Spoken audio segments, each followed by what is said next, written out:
Hey, everybody, welcome back to TarHeelIllustrated.com, or maybe you're watching this on our rapidly growing YouTube channel, and that's Tar Heel Illustrated. I'm THI staff writer Brandon P. Joining me today is our very own publisher, Mr. Andrew Jones. Now, AJ, our motto is we go where the Tar Heels go, but today you couldn't make it out to Portland. You're at your house. Can you explain to people why you're not out there in Portland today?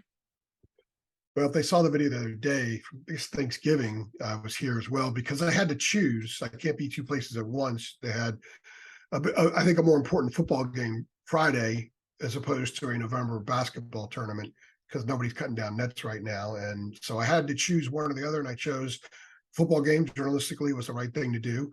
And then something else happened with our family that I wouldn't have been able to go out to Portland yesterday because of a tragedy. So I am here home today, but I will be in Indiana on Wednesday, and I don't envision any more conflicts. I hate when there are conflicts, Brandon, because I don't feel as close when I'm not there covering it, but I still had a chance to take in today's game, obviously, and I don't think what I saw on TV would have been a whole lot different in person.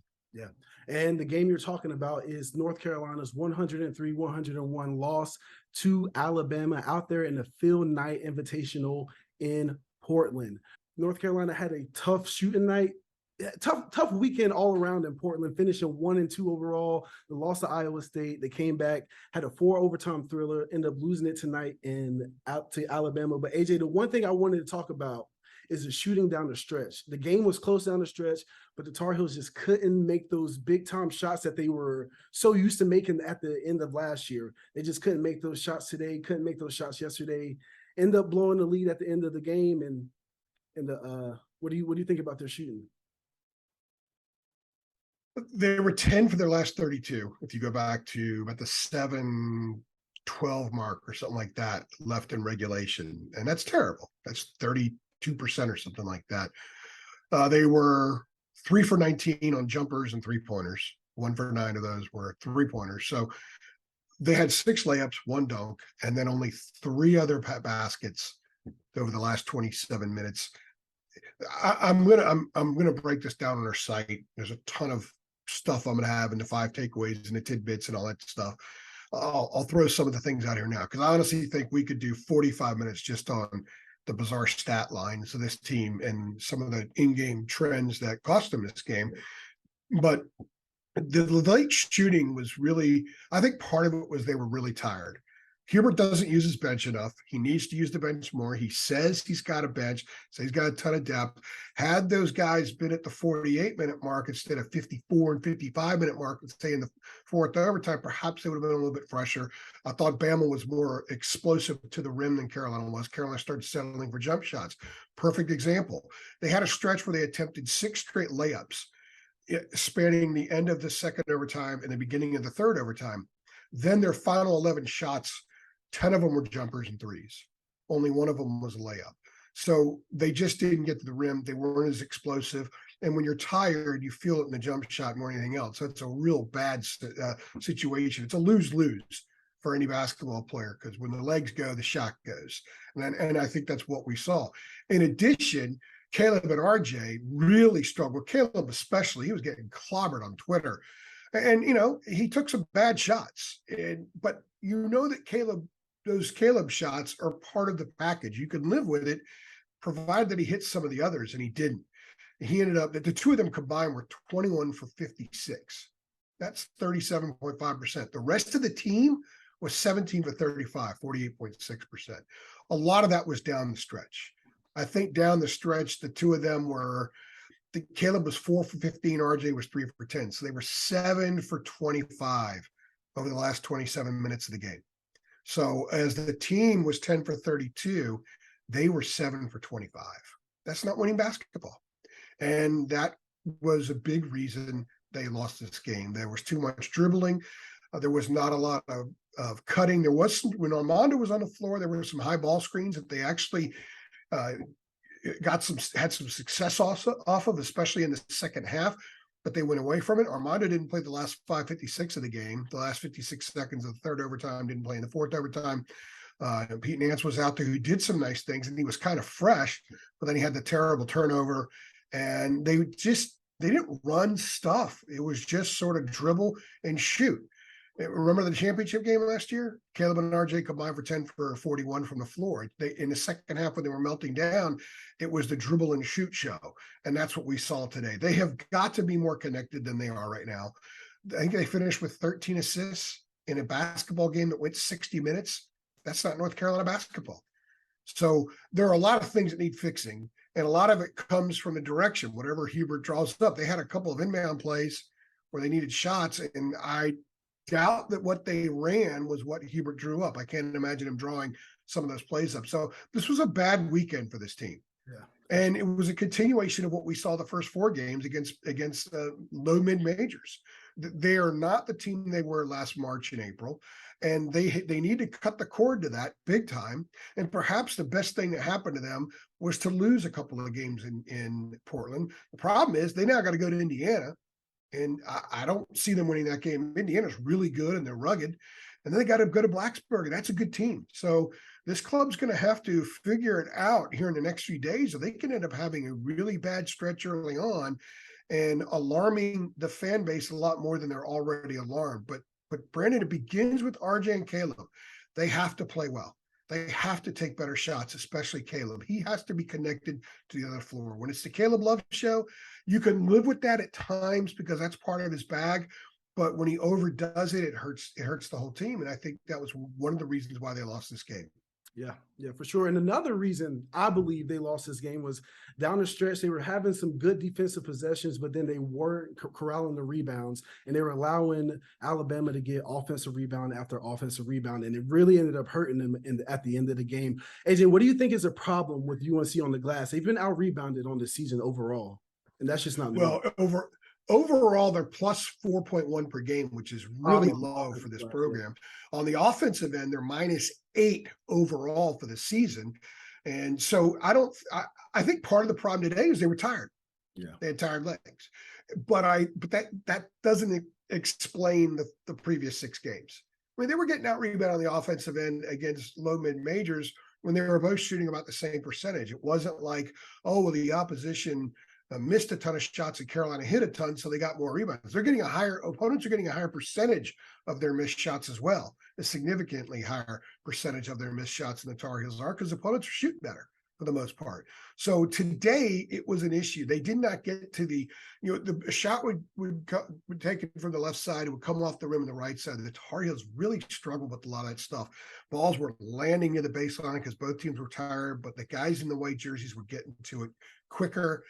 I didn't see a ton of boxing out. I don't know why this team is not as good a rebounding club as it was a year ago.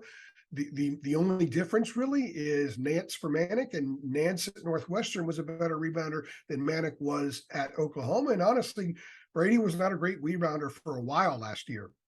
He had some better efforts later in the year, as they all did. Everybody elevated their game, and they were in sync. They're not in sync right now, and they're really not in sync with any aspect of the game, to be perfectly honest with you.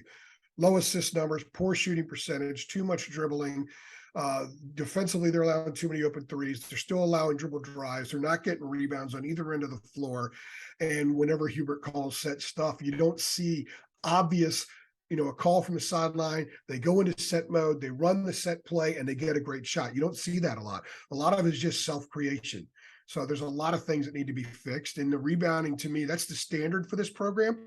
Roy Williams said for years, that's the most important stat in basketball, rebounding.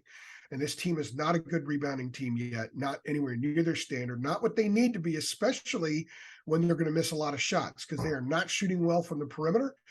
They're shooting pretty well from inside the arc usually, but they're not shooting well from the perimeter. And they got to be able to grab long missed threes to be a better team. So that's the other thing. I mean, I thought that was a legitimate concern after the first 4 games against the mid-majors. And I wasn't sure anything else was, because I wanted to see them against teams with equal athletic ability and size, and teams with some experience and high-level talent. We've seen that the last couple of days. And even Portland, they weren't great in that one either, in some respects. So terrible shot selection, poor accuracy on the shots, and not winning the rebounding battle. North Carolina doesn't win basketball games when that's the situation they find themselves in the box score at the end of a game. So it's no wonder they lost this game. And they were damn near close to winning, Brandon. Yeah, yeah, I do think the kids played hard. I think they fought hard. I yeah. think that they did some good stuff defensively. I thought that they did some good stuff in transition. They had a lot of fast break points, but the staples of who they are, they didn't execute that part as well as they needed to. And as a result, they've lost 2 in a row. I do think in the stretches of the game where Armando Bacot wasn't in foul trouble, they were doing just fine on the glass. But it can't be just one guy. You need other guys in there helping them out. Another Exactly. And Armando talked about that after the James Madison game. And he's right. You know, RJ, I don't know how many rebounds RJ had today, but remember he had 10 in the game, what, about 2 weeks ago? And he had 12 in the national title game. He's a tough dude. He got a couple of tough defensive boards today, but they can't rely on him to be the guy that, you know, lifts you to a rebounding edge in a game. They need more from Leaky. They need more from Nance. Nance has got to be better on the glass. And when Puff is in there, whoever else, I mean, really, they don't really use the bench that much, but other guys have to chip in. They have to get boards. They have to be better on the defensive glass because they're giving other teams extra possessions and they're not shooting that well themselves. So when you do that, you put yourself at a greater advantage. You elevate the challenge of getting a victory when you do that. Yeah. It's kind of funny how these three things are kind of connecting with each other because I often hear people say the best time to shoot a three-pointer is off a offensive rebound. And we saw Alabama shoot a lot of open three-pointers today. North Carolina's three-point defense was an issue. What did you see on the North Carolina three-point defense?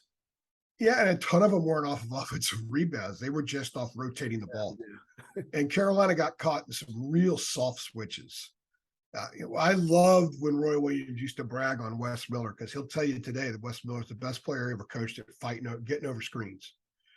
And there's a reason Wes played a lot in his last 2 years at Carolina because of stuff like that. Now, this team doesn't really do that much. They drop a lot of times, they switch. They were switching a lot today, and it just seemed like when they did that, there was no recovery. Like one guy might get the switch right, the other one didn't, and they were allowing a lot of open threes. And as a result, I think Alabama was 16 for 38 from three. That's 42%. Carolina was around 20%, if even that. I have to look at the numbers. I'm still trying to crunch everything because there were so many numbers in this game, but I focused on this because you're just watching the game. You don't have to know a whole lot about basketball to know that there were a lot of uncontested threes that Alabama attempted. Yeah. So again, you know, they lost by 2 points, and some people might say, well, gosh, you know, if there was just a 2-point swing, you guys would be talking about a bunch of positives. No, because I had already marked this stuff down. You know how I cover a game. I'm building stuff as I go along, and these issues are still there. The shot selection and the accuracy and the lack of cohesion on offense is still an issue, even though they scored a lot of points. The rebounding stuff is still an issue.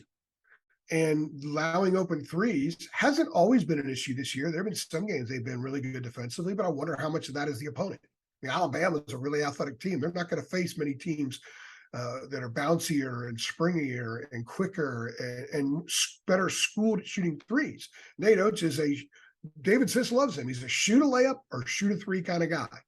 And I thought Carolina did a decent job at times at keeping some of the layups off in some stretches, but not the threes, man. And that cost them. The 16 for 38, even in a 60-minute game, 42%. You're not going to win a lot of games when you get out rebounded. You allow your opponent to shoot 42% from three when that's a big part of what they do. And then when you're 10 for 32 down the stretch. Yeah, so AJ, North Carolina finished this weekend 1-2 out there in Portland. They lost to Iowa State, lost to Alabama, beat Portland. So they beat a mid-major, lost to the two Power 5 conference teams that they played. So I'm just curious, like, what does this mean? It means they have a long way to go. They are not the team they were when they finished last season. We knew that they would start with a different launching point. Whatever stuff about the outside noise that Hubert's been talking about when he said it's all praise, it's not going to be praise anymore. People are going to be dumping all over this team. People are saying, well, you know what? They did lose 10 games last year. This is the same team that lost by 50 at Miami and Wake 1 week. It's the same team that lost at home to Pittsburgh in February, got pounded by a horrible Pitt team. And they're pulling all that stuff back out. So Hubert's message has to change because now they're going to hear the outside negative stuff. Although if I'm Hubert, I let them hear it because the cage need to be rattled. We talked about it privately after James Madison and just watching the way that they went through the first 4 games.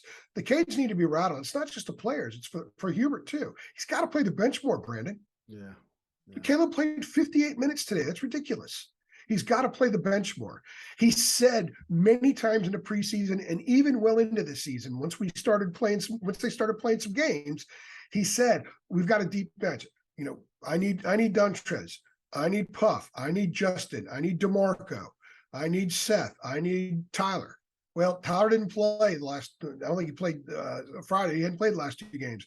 Dontrez came in and played today 2 minutes. First playing time since Gardner-Webb, and I believe that Dontrez has now played 14 minutes of the season. Puff played a lot of minutes today because Nance was in foul trouble, and it forced Hubert to actually go a little small, if you will. And I thought that the Carolina was a better team when Puff was on the floor for most of that time. He did play 48 minutes after coming off of an injury a week ago. A week ago last Sunday was his first action. So there's a lot of stuff this group needs to fix, but it's November. Yeah. It's 2 losses. I think they have a chance to lose a 3rd and maybe a 4th in a row this week. It's a very tough trip coming up. Indiana, I think, is a bad matchup for them because of the physicality, because Assembly Hall is going to be going nuts with almost 18,000 people. And the folks in Blacksburg are going to be licking their chops for the Tar Heels when they come in. And they're now going to be a national punching bag. They were getting tons of praise before the season started. Everyone said they're the favorite. Yeah. And now, if you read the national pundits, like on Twitter and some of their articles, they're like, even before they got to Portland, this team's not any good. This team's living off of last year. Maybe one of the national writers asked Hubert the other day, do you think NIL affected this team and maybe affected their drive or something along those lines? So all these questions are going to come out now, and they're all valid questions because we base our coverage on their performance on the court and then what they say about their performance on the court. That's it.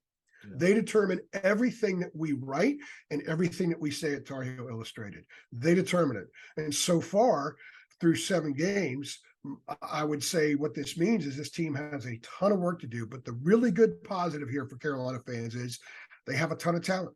Yeah. But how's it going to be used? Hubert says he uses the bench as motivation. I haven't seen him do that. And they're 7 games in, and they played 5 of the mid-majors. They only got a couple more against those kind of teams. So when's he going to do it? When's he going to find out what some of those guys are made of? He made a good substitution tonight when he put Trimble and McCoy in, and Trimble got the turnover on the inbound. That was a great substitution. That was a Dean Smith moment right there. That was a Roy Williams moment right there. But they need to have more of those. Hubert needs to have more of those. He's young and growing and developing, but it's important what you say and what you tell the media and what you impart on the fans.